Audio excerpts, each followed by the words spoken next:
안녕하세요. 예전에는 라디오를 자주 들었는데 요즘에는 여기서 사연 듣는 재미에 푹 빠져 살아요. 저도 용기 내서 제가 겪은 사연 한번 공유해 봅니다. 가벼운 마음으로 즐겁게 들어주세요. 저에게는 현재 1년간 만나온 남자친구 희준 씨가 있습니다. 나이는 저보다 4살 많고 현재 모 문화센터에서 수영 강사로 일하고 있어요. 만나게 된 계기는 특별하지 않아요. 제가 그 문화센터의 회원이었거든요. 오래 알고 지낸 사이는 아니지만 성실하고 자상한 사람이지요. 새벽 6시에 수영에 가면 생각보다 나이 지긋하신 어머님들이 많이 오세요. 저는 그중 유일한 20대였던 것 같아요. 그러다 보니 강사인 오빠 입장에서도 눈에 띄었겠지요. 처음에는 회원과 강사로서 간단하게 인사 정도만 나누던 사이였는데 어느 순간 보니 따로 연락도 주고 받고 있더라고요. 그리고 누가 먼저라고 할 것도 없이 자연스럽게 연인 사이로 발전했어요. 언젠가부터 우리가 결혼하면 이라고 이야기를 해대던 오빠와 달리 저는 결혼 생각이 없었어요. 그건 바로 저희 엄마를 위해서였지요. 사실 제 나이 10살 때 엄마와 아빠는 이혼하셨어요. 동네 어른들 말씀에 의하면 아빠가 그때 동네에 혼자 살던 젊은 여자랑 바람이 나서 그렇다더라고요. 그 이후로 아빠는 지금까지 소식 한 번 없으시고 양육비 한 번 보내주신 적도 없으세요. 게다가 아빠가 떠나신 직후 당시 엄마는 저를 데리고 반지하 월세방에서 생활하시고 계셨는데 엎친 데 덮친 격으로 집주인이 보증금을 올려달라고 했다나 봐요. 결국 올려줄 돈이 없었던 엄마는 저를 데리고 살던 집에서 쫓겨나듯 나와야만 했고 그 이후로 저를 데리고 숙식이 되는 식당에서 지내게 되셨지요. 아무튼 이렇게 짧게 줄여서 이야기했지만 얼마나 많은 서름과 힘든 일을 겪어오셨는지 모릅니다. 그때부터 지금까지 엄마는 아파도 병원 한번 제대로 못 가시고 여태껏 힘들게 저를 위해 살아오셨어요. 그리고 저도 그에 보답하고자 죽기 살기로 공부해서 여기까지 왔네요. 여담이지만 치과는 정말 돈이 없으면 못 가는 거나 마찬가지더라고요. 그걸 깨달았을 때 무조건 치대를 가겠다고 마음 먹었어요. 그래서 나중에 제가 치과를 개원하면 꼭 문턱이 낮아서 누구나 드나들 수 있는 치과를 차려야겠다는 다짐을 했지요. 그렇지만 막상 치대를 졸업하니 이제 개원하는 게 일이더라고요. 페이닥터도 생각했지만 그러면 또 너무 일에만 매달려 살아야 하는데 더 이상 그렇게 살고 싶지는 않더라고요. 하지만 다른 친구들처럼 집이 부유해서 혼자 병원을 차릴 형편도 아니었고요. 게다가 요즘 치과가 워낙 많다 보니까 시설이나 환경을 갖춰놓고 시작하지 않으면 안 될 것 같더라고요. 이리저리 궁리하고 고민한 끝에 동기 2명과 동업하는 형태로 치과를 개원하기로 했어요. 다행스럽게도 저희 엄마도 의사 실력도 중요하지만 사람들이 아무래도 겉모습도 많이 보지 않냐면서 외형과 설비가 어느 정도 받쳐줘야 한다는 점에 동의하시고 이해해 주셨기 때문에 노후자금 탈탈 털어서 개원에 보태주셨지요. 사실 대학 졸업하면서 다시는 엄마한테 부담 주지 않겠다고 스스로 몇 번이고 결심을 했는데 또 이렇게 도움을 받게 되니 얼마나 죄송스럽고 면목이 없었는지 몰라요. 그래서 제가 그 돈 받으면서 제가 엄마한테 약속을 드렸어요. 앞으로 한 달에 얼마를 벌건 제가 무조건 절반을 드리겠다고요. 그 이야기 하자마자 엄마는 펄쩍 뛰시면서 그럴 필요 없다고 절대로 그러지 말라고 하셨는데 저도 한 고집 하거든요. 제가 일단 엄마 돈 다 갚을 때까지는 그렇게 하고 다 갚고 나더라도 한 달에 얼마씩 꼭 드리겠다고요. 이자라 생각하시고 그냥 받으시라 했어요. 엄마 좋으라고 그러는 게 아니고 제 마음 편하려고 그러는 거니까 그렇게 하시라고요. 할 수만 있다면 이제부터는 돈으로 엄마를 풍족하게 해드리고 싶더라고요. 그동안 못하고 사신 거 지금부터라도 조금씩 누리시면서 사실 수 있게 말이지요. 그래서 오빠가 결혼하자고 했을 때 솔직히 많이 당황스러웠지요. 무작정 결혼하기 싫다고 말하면 오빠가 행여나 이상한 오해할까 싶어 솔직하게 털어놓았어요. 오빠도 내 사정 알다시피 이제 막 병원을 개업했고 엄마한테 돈도 갚아야 한다고요. 그리고 당분간은 엄마랑 시간을 보냈는데 집중하고 싶다고요. 오빠도 제가 수입의 일정 부분을 엄마한테 드리는 건 알고 있었지만 그게 반이었는지는 몰랐어요. 그래서인지 제가 액수를 이야기했을 때 깜짝 놀라더군요. 하지만 남자친구도 이내 그럴 수밖에 없는 제 이유에 수긍하곤 자기가 더 잘하겠다며 좋게 좋게 이야기가 끝났어요. 그런데 다음 날 남자친구가 점심이나 같이 하자며 병원을 찾아왔어요. 다행히 예약 환자가 없어서 남자친구와 여유 있게 식사를 할 수 있었어요. 남자친구는 주저하더니 조심스레 다시 결혼 이야기를 꺼내더라고요. 저는 그날 이야기가 어느 정도 끝났다고 생각했는데 말이지요. 제가 다시 한번 결혼은 천천히 했으면 좋겠다고 이야기하니까 남자친구가 엄마한테 돈 드리는 거랑 결혼이랑 무슨 상관이냐고 묻더라고요. 저는 당장은 엄마와 병원 두 가지에만 신경 쓰기에도 벅차다고 이야기했어요. 오빠랑 만나는 것도 물론 중요한 일이지만 연애는 어느 정도 조절이 가능하지 않냐? 하지만 결혼은 조절이라는 게 안 되는 거 아니냐고요. 그러자 오빠는 정말 돈 들이는 것 때문에 제가 결혼을 주저하는 거면 자기가 그거 대해선 일체 반론하지 않겠으니 결혼에 대해서 다시 생각해 보라고 하더라고요. 오빠는 하루빨리 저와 결혼해서 알콩달콩 살고 싶다고 말이지요. 그래서 저는 내친 김에 저는 결혼해서 엄마를 모시고 살고 싶다고 말했어요. 모시고 사는 게 어려우면 혼자가 되는 엄마의 주변에다가 집을 얻고 싶다고요.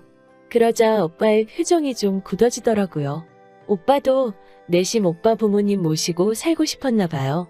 저도 물론 그 마음 이해는 하지만 제 코가 석자인 사정인지라 혼자 사시는 엄마 두고 양쪽 다 계신 오빠 부모님 모시고는 못 살 것 같다고 솔직히 말했어요. 그러자 오빠가 한다는 말이 자기가 부모님을 모시지 않으면 집은 어떻게 하냐고 묻더라고요. 저는 솔직히 이게 무슨 말인지 처음에 이해가 잘 안 되더라고요. 그런데 다시 들어보니 오빠 말인즉슨 오빠가 부모님을 모시지 않으면 유산을 한 푼도 주지 않겠다고 하셨대요. 그리고 오빠는 지금 모아둔 돈이 별로 없다고 하더라고요. 사실 오빠는 제가 알기로 월 250 정도 벌고 있는데 씀씀이가 아주 커요. 외제차를 리스로 몰고 신발은 카드 할부로 명품 사는 걸 주저하지 않아요. 제가 한 번은 그 점에 대해서 잔소리 아닌 잔소리를 했더니 이 정도도 안 하면 고객들이 자기에 대해서 신뢰감을 느끼지 못한다고 하더라고요. 남자친구는 본인 직업에 대한 프라이드가 굉장히 강한 사람이었고 무엇보다 오빠가 오빠 돈을 쓰는 거니까 제가 더 이상 뭐라고 할 권리는 없으니까요. 그런데 이제 와서 모아둔 돈이 없다고 하니 좀 답답하긴 하더라고요. 모아둔 돈도 하나도 없으면서 결혼하자고 하는 오빠가 이해가 잘 안 되더라고요. 근데 뭐 저 역시 오빠 부모님, 그러니까 시부모님을 모시고 살 생각도 없으면서 도움받는 것도 말이 안 되는 것 같아서 그럼 일단 월세로 오피스텔 하나 구해서 거기서 시작하자고 했지요. 오빠는 그래도 주변 사람들 보는 눈도 있는데 어떻게 오피스텔에서 시작을 하냐고 묻더라고요. 내신 제가 대출받기를 원하는 것 같았지만 저는 그럴 필요를 느끼지 못했기 때문에 못 알아들은 척했어요. 저는 그리고 결혼 비용은 반반 부담하자고 말했어요.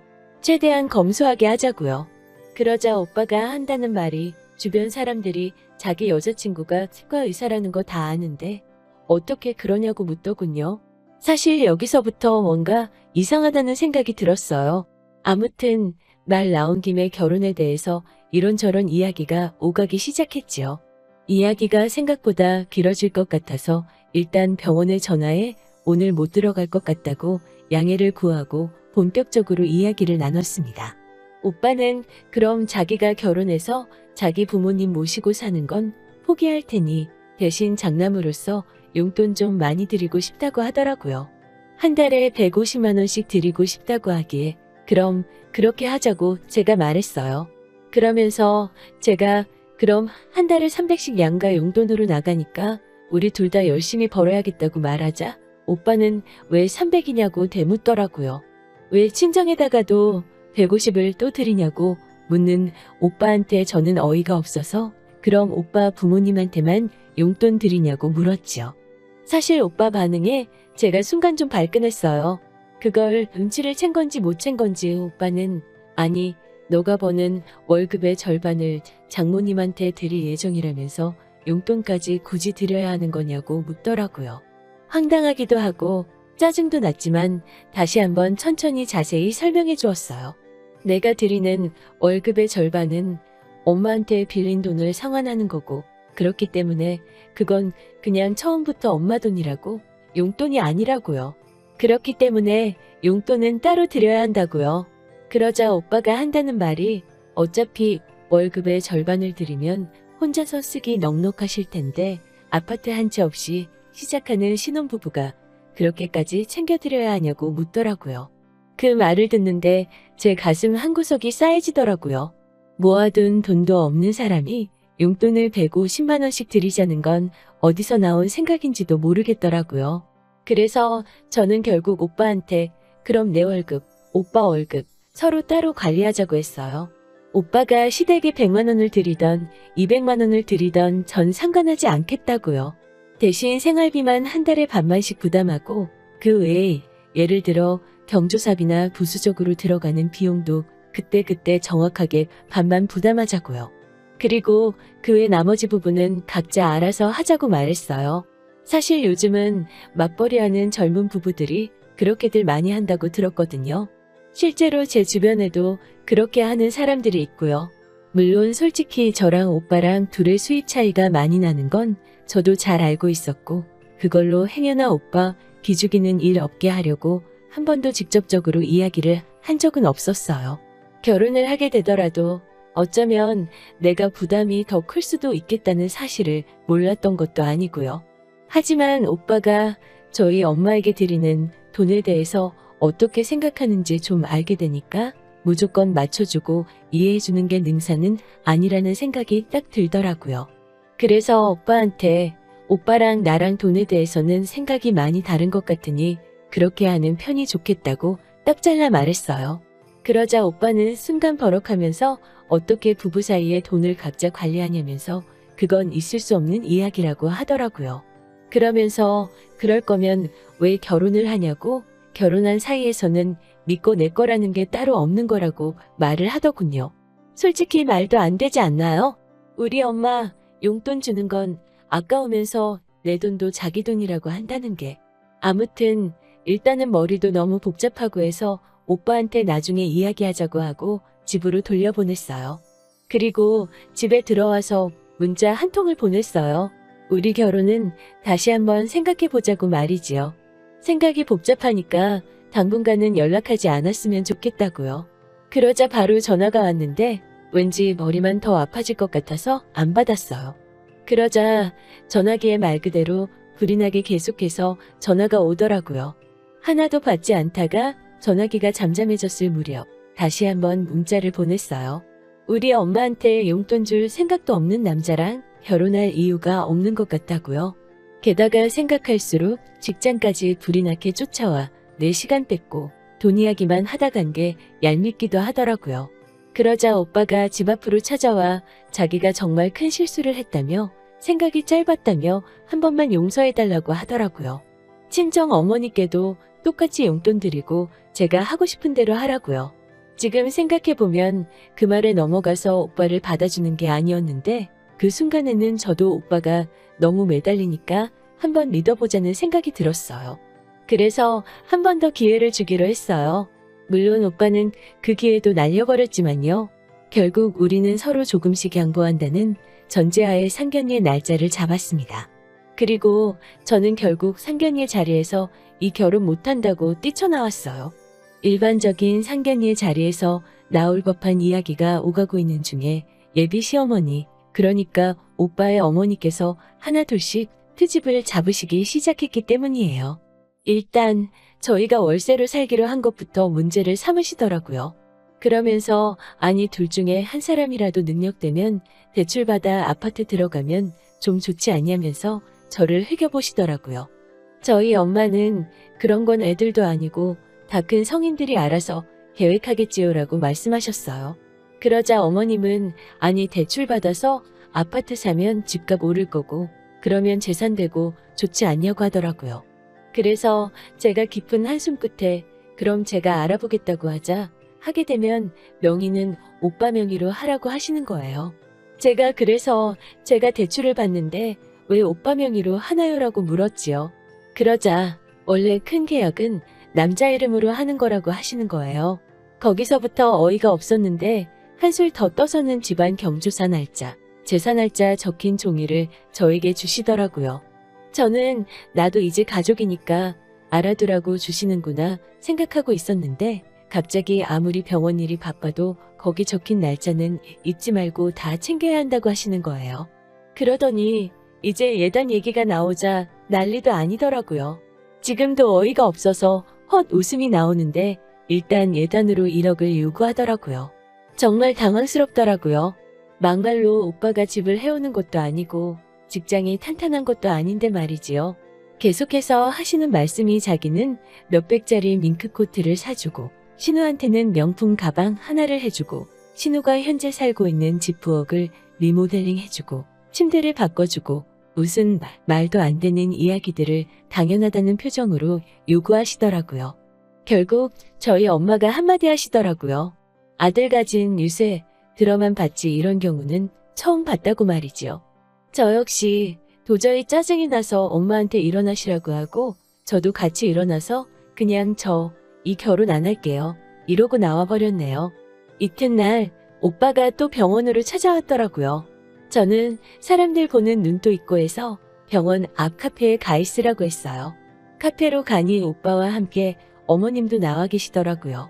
어머님은 제게 어제 일은 너도 실수한 거 알지라면서 그래도 우리 아들이 하도 너 아니면 안 된다고 해서 우리 쪽에서 없던 일이다 이해하고 넘어가기로 했다고 하시더라고요.